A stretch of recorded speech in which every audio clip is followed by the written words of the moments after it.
Muchísimas gracias a usted, amable televidente, por la amabilidad en sintonizarnos. Quiero aprovechar el momento para saludar a nuestros amigos en Potosí. Nos siguen todas las noches, así es que saludos cordiales a la tierra, a la Villa Imperial, allí en Potosí.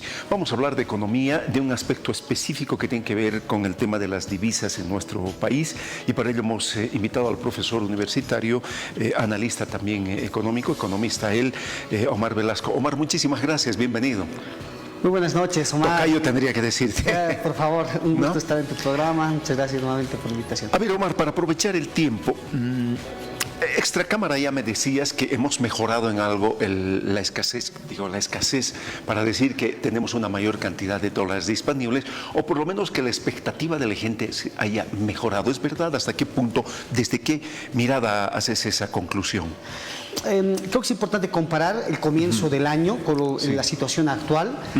A inicios de año efectivamente hemos tenido una fuerte tensión en el mercado cambiario por efecto de esta, reitero, este ataque especulativo que se hace contra la moneda, que genera un nerviosismo en la gente y que como consecuencia genera una sobredemanda de dólares en el mercado, ¿no? Entonces este exceso de demanda es lo que genera escasez, porque presiona la demanda por arriba de la disponibilidad de dólares que había en ese momento. Entonces, efectivamente, durante los primeros meses hemos visto esa sensación de falta de dólares, que yo me pongo a pensar que de alguna manera se ha ido conteniendo, ha ido reduciendo. No quiero decir que ha desaparecido el problema, pero de alguna manera se ha contenido, ¿no? Porque y esto se puede observar con, digamos, algunos indicadores, ¿no? Si hubiéramos tenido una escasez crónica de dólares que en el tiempo se hubiera incrementado, como consecuencia el tipo de cambio en el mercado informal que se ha desdoblado, se hubiera continuado incrementando los meses siguientes, ¿no? Y eso no ha pasado, ¿no? Sino contrariamente ha comenzado a retroceder incluso en el comercio informal. Por otro lado, esta fuerte presión sobre el tipo de cambio podría haber complicado las operaciones de importaciones de bienes y servicios. Contrariamente, esta semana el INE ha informado de que las importaciones son incluso más altas que el 2022, ¿no? Y finalmente, si hubiéramos tenido este estrés de liquidez excesivo, el tipo de cambio más alto nos hubiera generado un proceso de encarecimiento de los costos de importación, ¿no? Por la escasez de dólares. Sin embargo, la inflación no muestra o no registra, al menos en el corto plazo, que se haya generado un impacto negativo por ese lado. A ver, dos temas fundamentales. ¿Cómo podemos entender cuando todavía nuestro déficit en balanza de pagos y en balanza comercial es decir, es deficitario? Ahí necesitamos un flujo importante. Primer aspecto. Y segundo aspecto, el hecho de que se difiera la transferencia de dólares, porque yo te digo así, te comentaba, esta cámara se intentó comprar en el Banco Central algo de dólares porque tenían la necesidad de hacer una transferencia al exterior, y me dijeron más o menos en el orden de los 2 meses para comprar. Tienes razón en ambos sentidos. Por un lado, lo que hay que ver es que tenemos una balanza comercial que está mostrando signos negativos, quiere decir que estamos importando más de lo que exportamos. Eso, por supuesto, es una fuente que contribuye negativamente al flujo de divisas, ¿no? Y está explicando esta escasez que tú digamos, señalas, ¿no? No obstante, lo que hay que ver es que de alguna manera se está tratando de contener, porque el mes de abril hemos tenido también superávit, ¿no? Entonces creo que hay que tomarlo esto con mucho cuidado, con no demasiado apasionamiento, esperando que la situación vaya mejorando, porque se esperaría que el segundo semestre, digamos, haya un mayor impulso por el lado de las exportaciones. Pero ahora bien, a muchos bancos les está costando, por supuesto, conseguir los dólares, ¿no? Que los están haciendo a través de los exportadores, para lo cual, por supuesto, están cobrando, digamos, un tipo de cambio levemente superior, ¿no? a la oficial, y de esa forma también ellos están traspasando este costo financiero que le genera al banco, al consumidor final, al importador, ¿no? A través de una comisión un poco más alta. 6% más o menos. El promedio está por ahí, sí, ¿no? Que, digamos, no representaría necesariamente un costo excesivamente alto, reitero. O sea, no quiero decir que no hay un efecto, pero el efecto de alguna manera se ha contenido. Ese 6% puede ser ser relativamente moderado, ¿no? En el contexto de lo que habíamos esperado inicialmente, que pueda ser peor.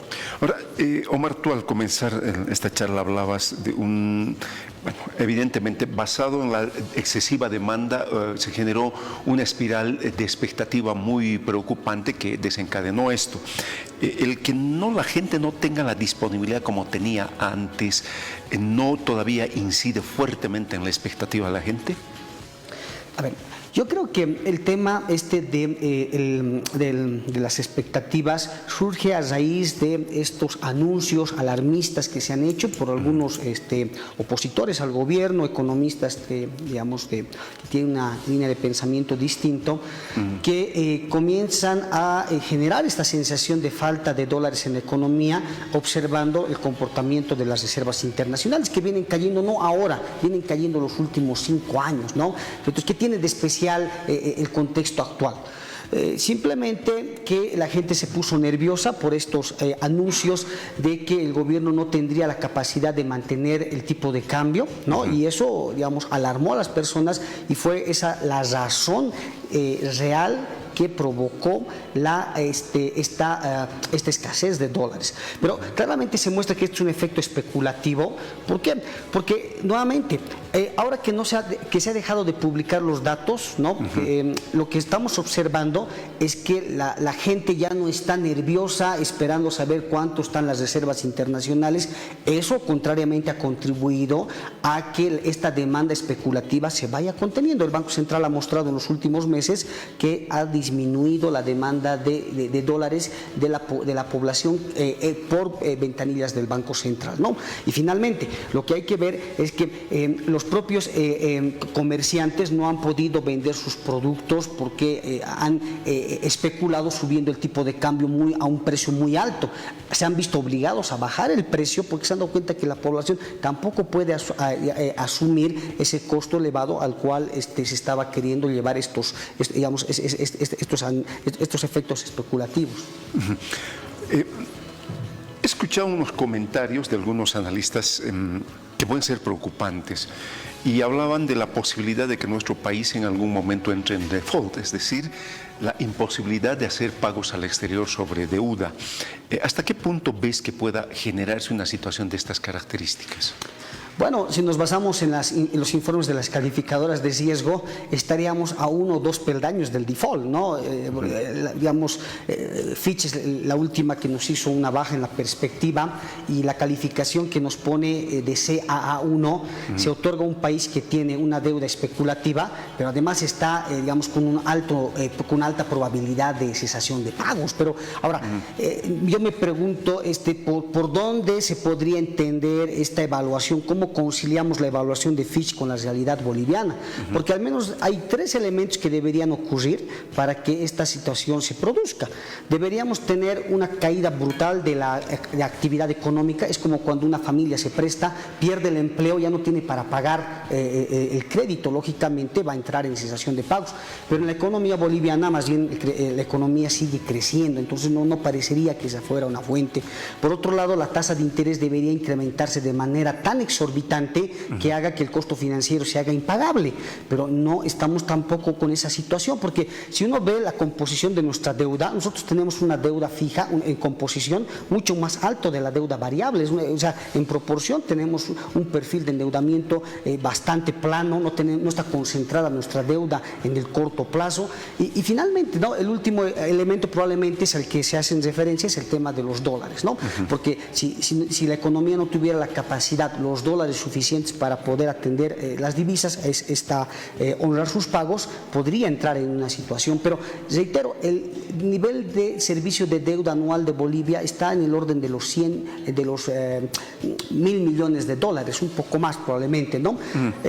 Actualmente estamos con más de 3.000 millones de reservas internacionales, es decir, en el corto plazo no habría, por supuesto, ningún indicio de que Bolivia podría entrar en una situación de cesación de pagos. Aunque de esos 3.000 millones, mucho más de 2.000 millones son en oro y en DEX, ¿no? Y en otro tipo de monedas. Claro, que ahora ya con la ley del oro, Sí. el Banco Central ya está habilitado para hacer muchas operaciones con el oro. Yo entiendo que ya se deben estar realizando. E incluso yo me pongo a sospechar que es gracias a más bien a que ya la ley del oro ha entrado en vigencia, es que de alguna manera se está inyectando algo más de dólares de lo que teníamos hace algunos meses, no lo suficientes para llegar a esos 2 meses, ¿no?, de entrega, pero yo creo que la ley del oro está ayudando a cubrir esta necesidad, digamos, de divisas que tenía la economía. En nuestro país se ha vuelto casi recurrente que la gente, el ciudadano común, se refugie sus ahorros en dólares y no precisamente en la formalidad, sino en el colchón. ¿Tú crees que sea un monto significativo, una cuantía importante esta acción de la ciudadanía? Hay estimaciones que el propio Banco Central ha realizado que se supone, digamos, por un tema de consistencia entre variables macroeconómicas, que debería haber un monto relativamente alto, ¿no? Voy a poner un número para solo decirlo, digamos, de más de 5.000 millones de dólares, ¿no?, fuera del sistema financiero, ¿no? Y eso no estamos hablando de narcotráfico, no estamos hablando de refugio únicamente. Claro que la gente con el tiempo, porque reitero, ¿no?, en realidad más va por el tema del ITF, ¿no? Como hay un costo de transacción de colocar los depósitos en el sistema financiero, la gente, digamos, ha preferido tenerlo en su casa, en una pequeña caja fuerte. Ahora, ¿cuál es la desventaja de esto, no? Por un lado, lo que hay que tener cuidado es que aumenta el riesgo de robos que pueden haber a mano armada dentro de las casas, ¿no? Recientemente, hace unas semanas, ocurrió un caso de este tipo a una autoridad en Santa Cruz, ¿no? Para entender que esto es un tema no menor y que llama también a la prudencia de la población, de no tener una cantidad demasiado grande de dólares en la casa cuando están las entidades financieras para resguardar y proteger nuestros ahorros, ¿no? Uno se puede exponer innecesariamente a ser pasible de un robo, pero del otro lado, si no necesitas realizar operaciones en dólares, probablemente los está acumulando, perdiendo una tasa de interés que podía ganar en el sistema en bolivianos. Quiero terminar contigo, Omar, con una pregunta que seguramente es un poco compleja absorberla, nos demandaría mucho tiempo. ¿Tú crees que realmente se pueden ya realizar y en qué nivel de cuantías transacciones en yuanes? Es una pregunta interesante la que me planteas, Omar. A mí me gustaría reflexionar primero contigo que hay que entender que el problema de Bolivia con el tema no es un tema de dólares. Es un tema de divisas, ¿no? Porque hay que de alguna forma dejar de ideologizar al dólar, ¿no? Porque efectivamente la población está muy acostumbrada al uso del dólar. El dólar es un simbolismo de riqueza. Uno se va a las alacitas y claramente compra dólares porque siente que el dólar es una forma de proteger su riqueza. Pero bueno, digamos, entrando ya a la parte financiera, no hay que olvidar de que ya hace varios años China ha desplazado a Estados Unidos como la economía de mayores importaciones a nivel nacional. Entonces nosotros importamos una gran cantidad de bienes de China. Entonces yo creo que este es un tema interesante que gradualmente se lo puede ir implementando, ¿no?, en la medida de que por supuesto se vayan creando estos instrumentos financieros. Aparentemente el Banco Unión es el primer banco en entrar en esta lógica. Probablemente vamos a ver de aquí unos meses otros bancos del sistema financiero, porque van a ver que también se genera ganancia, y donde hay ganancia, donde hay rédito, los bancos incursionan, independientemente del color del país, ¿no? Te voy a invitar especialmente para hablar de este tema porque da mucho que hablar. Te agradezco infinitamente. Gracias a ti, Omar. Muchísimas gracias. El economista, analista, profesor de la Universidad, Omar Velasco, visitándonos en esta noche para hablar de economía y hablar del tema de los dólares en nuestro país.